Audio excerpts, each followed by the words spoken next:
Hey guys, welcome to Motive with Saurabh. और ये है मैक ट्रक जो मैं ड्राइव करता हूँ। और इसमें आ रहा था एक हीटिंग का issue related to blower motor.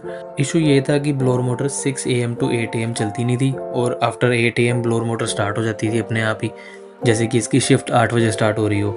Diagnose हो नहीं पा रहा था कि why blower motor behaving like that. और आज मुझे लकीली एक हिंट मिल गया जिसकी हेल्प से अब हम इस प्रॉब्लम को फिक्स कर पाएंगे। वो हिंट मैं आपको बताता हूँ कि वो क्या है। तो ये जो अभी स्क्रीन पे आप एक डिवाइस देख रहे हो, ये एक्चुअली डायलर है प्री हीटर का। और इसी की वजह से ब्लोअर मोटर का इशू आ रहा था कि जो वो 6 to 8 AM काम नहीं कर पा रही थी। So let me show you some clips so you can better understand what is the issue.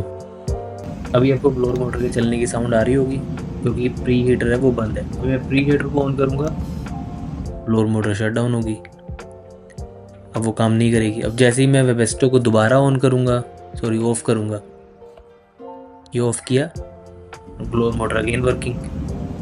तो ये या तो कनेक्शन का कोई इशू है या कोई सर्किट है जो कि शॉर्ट हो रहा है या कोई वायर है वो शॉर्ट हो रही है, उसकी वजह से भी ये प्रॉब्लम हो सकती है। पर ये डायग्नोस करना पड़ेगा। तो ये एक काफ़ी यूनिक सा इशू मेरे सामने आया था, तो मैंने सोचा इसको ज़रूर शेयर करना चाहिए। कोई अगर ट्रकिंग में हो तो उसको शायद हेल्प मिल जाए अगर वो बाई चांस ऐसी किसी सिचुएशन में फंस जाए। और रही बात ब्लोअर मोटर के 6 to 8 AM काम ना करने की, उसका रीज़न ये है कि जो डायलर है, डायलर में टाइमर सेट था 6 to 8 AM, जिसके कारण pre heat 6 to 8 AM on रहती थी, जिसके कारण ब्लोअर मोटर काम नहीं करती थी। और आफ्टर 8 AM के बाद प्री हीटर ऑफ हो जाता था और blower motor start. Hopefully now we can fix this issue soon. Content अच्छा लगा हो तो वीडियो को लाइक कर देना। Follow for more content. See you in next one. Thanks for watching.